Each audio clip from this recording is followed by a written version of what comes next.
tante, om, keponakan semuanya. Malam ini kita bersama-sama merayakan Natal. Kalau setiap tahun kita merayakan Natal, kita akan mencoba memahami sebetulnya makna Natal itu apa. Ya, Natal itu kita sedang memperingati lahirnya Tuhan Yesus. Nah, Tuhan Yesus lahir ke dunia itu membawa misi apa? Ini yang perlu kita cari ini. Misinya apa? Kalau kita lihat sejarahnya, dimulai dari perjalanan bangsa Israel, kemudian tinggal Yehuda, keturunan Yehuda, Yahudi. Nah, kemudian di sana ada orang Yahudi, imam-imam besar, kaum Farisi, itu semua keturunan Yahudi. Jadi orang kalau ngomong imam besar, kemudian Farisi, itu beranggapan bahwa orang yang menguasai agama. Tetapi dalam praktek kehidupan sehari-hari, mereka ini tidak menampakkan seorang yang menguasai agama.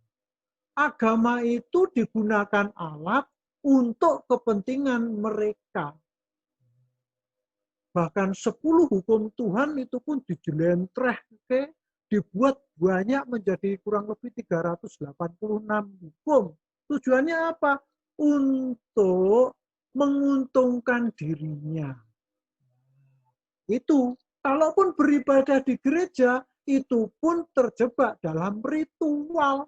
Ning praktek uripe, praktek hidupnya, ternyata tidak menggambarkan kasih. Jadi sejarahnya seperti itu. Maka Tuhan Allah sendiri mengutus anaknya, yaitu Yesus Kristus. Misi pertama apa? Misi pertama adalah mengembalikan relasi, hubungan. Jadi pada zamannya Nabi Bopokowo, Adam dan Hawa jatuh dalam dosa, itu kan manusia terputus hubungannya dengan Tuhan Allah. Terputus. Nah, supaya bisa nyambung lagi, maka Allah mengutus Tuhan Yesus. Sehingga misi Tuhan Yesus itu adalah memulihkan relasi antara manusia dengan Tuhan Allah. Makanya tadi di ayat 12. Ayat 12 itu mengatakan demikian. Tetapi semua orang yang menerimanya diberinya kuasa supaya menjadi anak-anak Allah. Sekarang kita ini menjadi anak-anak Allah. Kalau anak dengan bapaknya berarti hubungannya menjadi erat, mesra. Itulah yang dinamakan pulihnya relasi. Nah, siapa yang bisa disebut anak-anak Allah? Ada lanjutannya.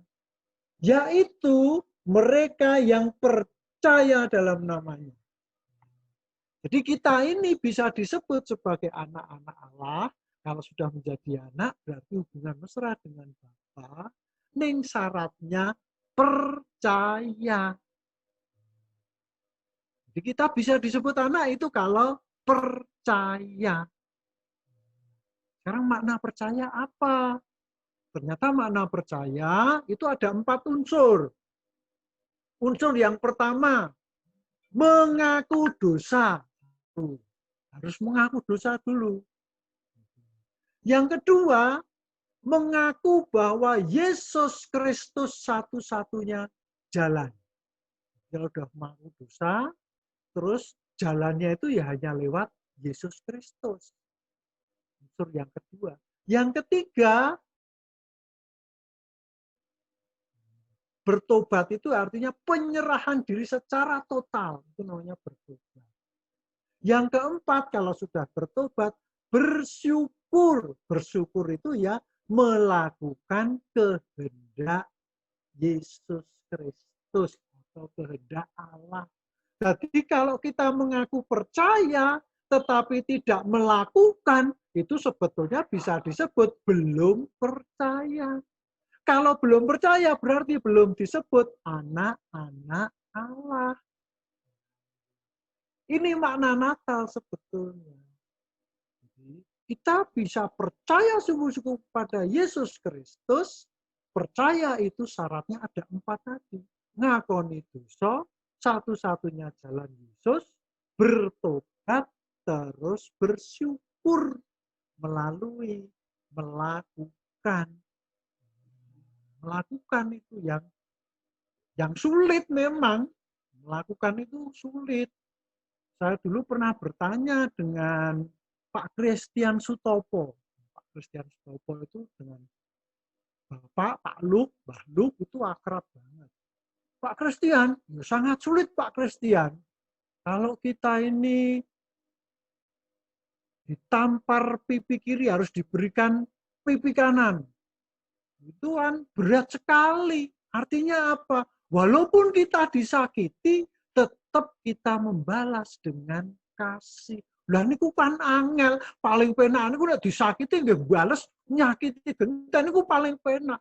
Ya pancen le, paling penak ngono kuwi ning kuwi kok dudu putrane Gusti.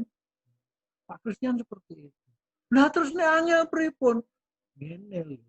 Nek kowe ngendelke pikirane menungsomu pancen angel. Kalau kita mengandalkan kekuatan manusiawi kita, sulit melakukan kasih itu. Nah caranya bagaimana? Jaluk tulung karo Gusti Allah. Ndedonga sik, nek wis ndedonga lakukan kasih itu. Dadi enteng. Dulu Pak Christian seperti itu. Nah, sehingga makna Natal ini, kalau kita mengaku sebagai muridnya Tuhan Yesus, ya harus mampu membangun relasi juga. Seperti yang dicontohkan Tuhan Yesus Kristus. Relasi dengan siapa? Ya relasi dengan sesama. Relasi dengan kakaknya, relasi dengan adiknya, relasi dengan suaminya, relasi dengan istrinya, relasi dengan anak-anaknya, yaitu harusnya menjadi mesra. Seperti Tuhan Yesus memesrakan, memulihkan hubungan kita dengan Tuhan Allah. Sehingga kita disebut anak-anak Allah. Relasi.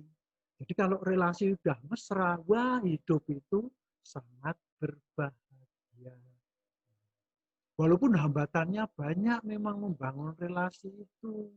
Kadang-kadang ya nek disengiti ya jadi anyel, jadi jengkel, jadi marah. Ya banyak sekali memang kendalanya. Sehingga makna Natal ini, mari kita mencontoh Tuhan Yesus Kristus di dalam membangun relasi. Kita harus mampu membangun relasi dengan semua orang, dengan sesama membangun hubungan yang mesra. Kalau saat ini kita merasa ada hubungan yang kurang baik dengan istri kita, dengan suami kita, Natal ini jadikan momen untuk memperbaiki relasi itu. Sehingga relasi itu menjadi lebih mesra. Kalau saat ini kita punya hubungan yang tidak baik dengan anak-anak kita, Natal ini jadikan momen untuk membangun hubungan yang baik dengan anak-anak kita, dengan saudara-saudara kita. Itu sebetulnya makna Natal yang sesungguhnya. Kalau kita mampu membangun relasi yang baik dengan semua orang, seperti yang diteladankan oleh Tuhan Yesus Kristus. Semoga kita dimampukan membangun relasi ini dengan sebaik-baiknya melalui Natal tahun 2020 ini. Tuhan memberkati kita semuanya. Amin. Ya, saya kembalikan waktu kepada Adin. Adin. Ya, terima kasih Bapak, Pak Aji yang sudah menyampaikan firman. Kami semua, saya sendiri merasa terberkati dan tentunya